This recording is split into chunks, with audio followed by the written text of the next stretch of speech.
বিসমিল্লাহির রহমানির রহিম। রাসেল টিউটোরিয়ালে সবাইকে স্বাগত। আজকে আমরা করব থিওরি অফ স্ট্রাকচার এর অধ্যায় 2 এর পার্ট 2। এই পার্ট 2 এ আমরা এই অধ্যায় 2 এর যে গাণিতিক সমস্যাগুলো আছে সেই গাণিতিক সমস্যাগুলো নিয়ে আলোচনা করব। আমাদের দ্বিতীয় অধ্যায়টি হচ্ছে বিমের বেন্ডিং এবং শিয়ার পিরিয়ড, এবং আমরা এর আগের ক্লাসে একটি গুরুত্বপূর্ণ প্রমাণ করে এসেছিলাম। সেই প্রমাণটি হচ্ছে F সমান MY ডিভাইডেড বাই I। আজকে এই সূত্র দ্বারা আমরা গাণিতিক সমস্যা সমাধান করব। তার আগে একটা জিনিস বলে নেই, এই জিনিসগুলো আমাদের খুব ইম্পর্টেন্ট এবং এগুলো আমাদের মাথায় রাখতে হবে। মনে করি একটি ক্যান্টিলিভার বিমে পয়েন্ট লোড দেওয়া আছে P, দূরত্ব হচ্ছে L। তাহলে এর সর্বোচ্চ শিয়ার ফোর্স এবং বেন্ডিং পিরিয়ড কত হবে সেটি আমাদের জানতে হবে। এবং মনে করি একটি ক্যান্টিলিভার বিমে সমভাবে বিস্তৃত লোড আছে, সমভাবে বিস্তৃত লোড হচ্ছে ওমেগা আছে L দূরত্ব। তাহলে এর সর্বোচ্চ শিয়ার ফোর্স এবং সর্বোচ্চ বেন্ডিং মোমেন্ট কত হবে। এবং মনে করি একটি সাধারণভাবে স্থাপিত বিমের ঠিক মধ্যবিন্দুতে একটি পয়েন্ট লোড আছে, তাহলে এর সর্বোচ্চ শিয়ার ফোর্স এবং বেন্ডিং মোমেন্ট কত হবে। এবং এটি সাধারণভাবে স্থাপিত বিমে যদি সমভাবে বিস্তৃত লোড থাকে ওমেগা পরিমাণ, তাহলে এর সর্বোচ্চ শিয়ার ফোর্স এবং বেন্ডিং মোমেন্ট কত হবে। এগুলো কিন্তু আমাদের মুখস্থ করে ফেলতে হবে এবং এগুলো আমাদের ম্যাথের ক্ষেত্রে খুবই ইম্পর্টেন্ট। তাহলে আমি বিষয়গুলো লিখে দিচ্ছি আস্তে আস্তে। তাহলে যদি ক্যান্টিলিভার বিমে L পরিমাণ দৈর্ঘ্য যদি বিমটা থাকে এবং এর সর্বশেষ প্রান্তে যদি P পরিমাণ লোড দেওয়া থাকে, তাহলে সর্বোচ্চ শিয়ার ফোর্স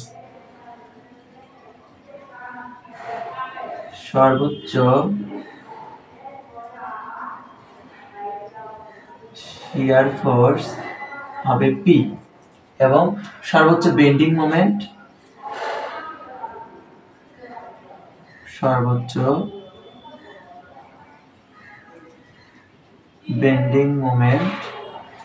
হবে হচ্ছে PL পরিমাণ। এবং যদি ক্যান্টিলিভার বিমে সমভাবে বিস্তৃত লোড থাকে, তাহলে সর্বোচ্চ শিয়ার ফোর্সের পরিমাণ হবে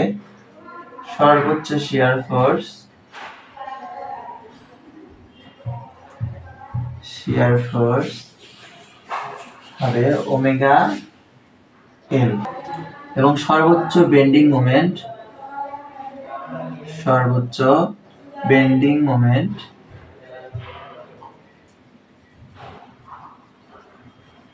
omega L square divided by 2। যদি একটি সাধারণভাবে স্থাপিত বিমে পয়েন্ট লোড থাকে, তাহলে এর সর্বোচ্চ শিয়ার ফোর্স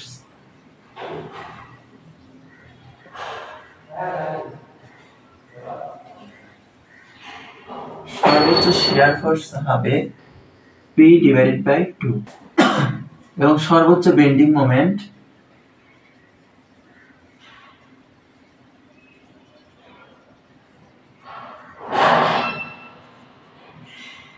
হবে PL ডিভাইডেড বাই 4। এবং যদি সাধারণভাবে স্থাপিত বিমে সমভাবে বিস্তৃত লোড থাকে, তাহলে সর্বোচ্চ শিয়ার ফোর্স হবে ওমেগা L ডিভাইডেড বাই 2, এবং সর্বোচ্চ বেন্ডিং মোমেন্ট হবে omega L square divided by 8। এই কয়টি জিনিস আমাদের মাথায় রাখতে হবে।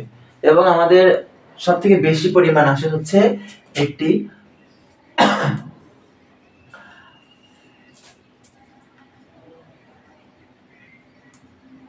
সাধারণভাবে স্থাপিত বিমের উপর যদি সমভাবে বিস্তৃত লোড থাকে, তাহলে এই সূত্র। তবে এর বাইরেও কিন্তু এই সূত্রগুলো দিয়েও ম্যাথ আসতে পারে, সেজন্য আমরা এই সবগুলো জিনিসই মাথায় রাখবো। এখন আমরা একটি গাণিতিক সমস্যা সমাধান করার চেষ্টা করি।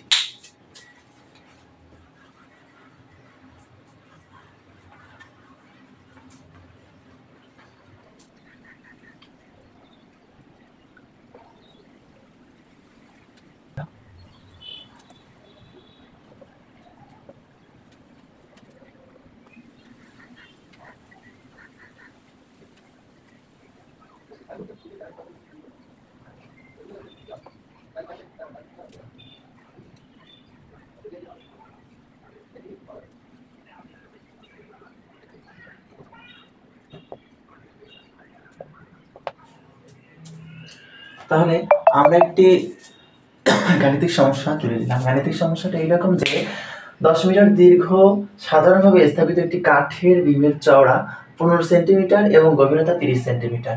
এর উপর প্রতি মিটার দৈর্ঘ্যে কি পরিমাণ লোড কাজ করলে সর্বোচ্চ বেন্ডিং পীড়ন 100 কেজি পার বর্গ সেন্টিমিটার এর বেশি হয় না। তাহলে আমাদের কি বলছে 10 মিটার দীর্ঘ একটি সাধারণভাবে স্থাপিত বিম। তাহলে এটি ধরি সেই 10 মিটার দীর্ঘ সাধারণভাবে স্থাপিত একটি বিম, যার চওড়া 15 সেন্টিমিটার এবং গভীরতা 30 সেন্টিমিটার। তাহলে এটির সেকশনটা যদি কল্পনা করি তাহলে সেকশনটা হবে এইরকম, যার চওড়া হচ্ছে 15 সেন্টিমিটার এবং গভীরতা 30 সেন্টিমিটার। এর উপর প্রতি মিটার দৈর্ঘ্যে কি পরিমাণ লোড প্রয়োগ করলে, যদি এরকম প্রশ্ন থাকে যে প্রতি মিটার দৈর্ঘ্যে, তাহলে আমাদের বুঝতে হবে এর উপর সমভাবে বিস্তৃত লোড আছে, কারণ সমভাবে বিস্তৃত লোডই প্রতি মিটার দৈর্ঘ্যে সমানভাবে কাজ করে। তাহলে প্রতি মিটার দৈর্ঘ্যে কি পরিমাণ লোড কাজ করলে, তাহলে আমাদের সমভাবে বিস্তৃত লোড ওমেগা এর মান বের করতে বলছে এবং বলছে সর্বোচ্চ বেন্ডিং পীড়ন 100 কেজি পার বর্গ সেন্টিমিটারের বেশি হয় না। তাহলে এফ এর মান দেওয়া আছে, এফ হচ্ছে সর্বোচ্চ বেন্ডিং পীড়ন, এর মান 100 কেজি পার বর্গ সেন্টিমিটার। আশা করি তোমরা যে এই ডাটাগুলো যে দেওয়া আছে তোমরা ডাটাগুলো বুঝতে পেরেছো, ডাটাগুলো কোথা থেকে আসলো। এখন আমরা এই ম্যাথ করার জন্য যে যে উপকরণগুলো প্রয়োজন সেই উপকরণগুলো আগে সারিবদ্ধ করে নিই। তার আগে আমরা সূত্রটা লিখে দিই। আমরা সূত্র কি জানি? আমরা জানি F সমান my ডিভাইডেড বাই I। তাহলে F এর মান দেওয়া আছে, তাহলে F এর মান হচ্ছে 100 কেজি পার বর্গ সেন্টিমিটার এবং I এর মান আমরা জানি I হচ্ছে মোমেন্ট অফ ইনারশিয়া। এই মোমেন্ট অফ ইনারশিয়ার সূত্র হচ্ছে b dq ডিভাইডেড বাই 12। তাহলে b হচ্ছে প্রস্থ এবং d হচ্ছে গভীরতা। তাহলে প্রস্থ হচ্ছে 15 এবং গভীরতা হচ্ছে 30। তাহলে 15 গুণন 30 এর উপর ঘনমিটার নিচে বার। এটা ক্যালকুলেশন করলে আমরা মোমেন্ট অফ ইনারশিয়ার মান পাবো এবং এর এককটা হবে সেন্টিমিটার টু দি পাওয়ার 4, কারণ এর চওড়া এবং এর গভীরতা সেন্টিমিটার টু দি পাওয়ার 4 আছে। এবং সবথেকে বড় কথা, আমাদের যে সর্বোচ্চ বেন্ডিং পীড়ন দেওয়া আছে সেটির একক হচ্ছে কেজি পার বর্গ সেন্টিমিটার। তাই আমাদের সবগুলোকে কেজি পার বর্গ সেন্টিমিটারে নিয়ে যেতে হবে। এবং এই এম হচ্ছে সর্বোচ্চ বেন্ডিং মোমেন্ট। তাহলে সর্বোচ্চ বেন্ডিং মোমেন্ট এম ইকুয়াল, একটু আগেই আমরা দেখে আসলাম যে যদি সাধারণভাবে স্থাপিত বিমের উপর সমভাবে বিস্তৃত থাকে তাহলে সর্বোচ্চ শিয়ার পীড়ন কত হয়? সর্বোচ্চ শিয়ার পীড়ন যদি ওমেগা পরিমাণ থাকে এবং দূরত্ব l হয়, সর্বোচ্চ শিয়ার পীড়ন ওমেগা l ডিভাইডেড বাই 2 এবং সর্বোচ্চ বেন্ডিং মোমেন্ট হবে omega l square divided by 8। তাহলে m হচ্ছে সর্বোচ্চ বেন্ডিং মোমেন্টের মান। তাহলে আমাদের আপাতত সর্বোচ্চ শিয়ার ফোর্স লাগবে না। তাহলে m সমান আমরা কি লিখতে পারি? Omega l square divided by 8। তাহলে l মানে দৈর্ঘ্য, অর্থাৎ বিমটি কত দৈর্ঘ্যের, তাহলে দেওয়া আছে 10 মিটার দৈর্ঘ্যের। তাহলে ওমেগা ইনটু l এর মান দেওয়া আছে হচ্ছে 10 মিটার, তাহলে ইনটু 10 এর উপরে হোল স্কয়ার ডিভাইডেড বাই 8। এটি করলে আমাদের একক কোন এককে আসবে? অবশ্যই আমাদের মিটার এককে আসবে, কিন্তু সবগুলো মান যদি সেন্টিমিটার এককে দেওয়া আছে, এই মিটার এককের মানটাকে সেন্টিমিটারে নিয়ে যাওয়ার জন্য আমরা এখানে 100 দ্বারা গুণ করব। ক্যালকুলেশন করলে আমরা সর্বোচ্চ বেন্ডিং মোমেন্ট এর মান পাবো 1250 ইনটু এই ওমেগা। এই ওমেগার মানটাকে আমাদের নির্ণয় করতে হবে এবং এই ওয়াই এর মানটা আসলে কি, এটি খুব ইম্পর্টেন্ট জানার জন্য আমরা যে সেকশনটি কল্পনা করেছিলাম সেকশনটি এমন ছিল যে এর চওড়া হচ্ছে 15 সেন্টিমিটার এবং গভীরতা হচ্ছে 30 সেন্টিমিটার। ওয়াই মানে হচ্ছে এটিকে যদি আমরা একদম ভরকেন্দ্র বরাবর কাটি তাহলে এর নিচের অংশ থেকে ঠিক এই ভরকেন্দ্র পর্যন্ত দূরত্বটাই হচ্ছে এই ওয়াই এর মান। তাহলে এই পুরো দৈর্ঘ্যের মান কত? 30। যদি আমরা ভরকেন্দ্র পর্যন্ত যেতে চাই তাহলে এই অংশটার পরিমাণ কত হবে? 15, অর্থাৎ 30/2। তাহলে ওয়াই এর মান হবে 15। আশা করি তোমরা ওয়াই এর মান নির্ণয় করা বুঝতে পেরেছো। এবং এটি সবসময় গভীরতার অর্ধেক হবে। ওয়াই এর মান সবসময় গভীরতার অর্ধেক হবে। তাহলে আমরা এখন ক্রমান্বয়ে মানগুলো বসিয়ে দেই। তাহলে এফ এর মান হচ্ছে 100 সমান এম এর মান আমরা কত বের করলাম?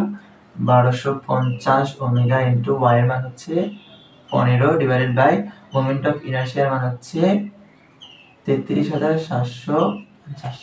এটাকে তোমরা ক্যালকুলেটরে তুলি শিফট ক্যাল করি, অর্থাৎ শর্টকাট। আমি একটি ক্লাস নিয়েছিলাম যে কিভাবে শর্টকাটে অ্যানসার নির্ণয় করতে হয়। সেই শর্টকাট সিস্টেম করে যদি আমরা ক্যালকুলেশন চাপি তাহলে আমরা সরাসরি ওমেগার মান পেয়ে যাব 180 এবং ওমেগার মান অর্থাৎ সমবায় বিশুদ্ধ রডের মান হচ্ছে কেজি আর মিটার।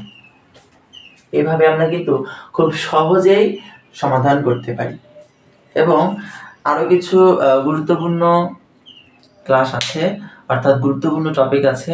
আমি পরবর্তী ক্লাসে তোমাদের সেই গুরুত্বপূর্ণ টপিক এবং অনেক গুরুত্বপূর্ণ গাণিতিক সমস্যা নিয়ে আলোচনা করবো। আজকের জন্য এই পর্যন্তই। সবাই ভালো থাকো, সুস্থ থাকো, খোদা হাফেজ।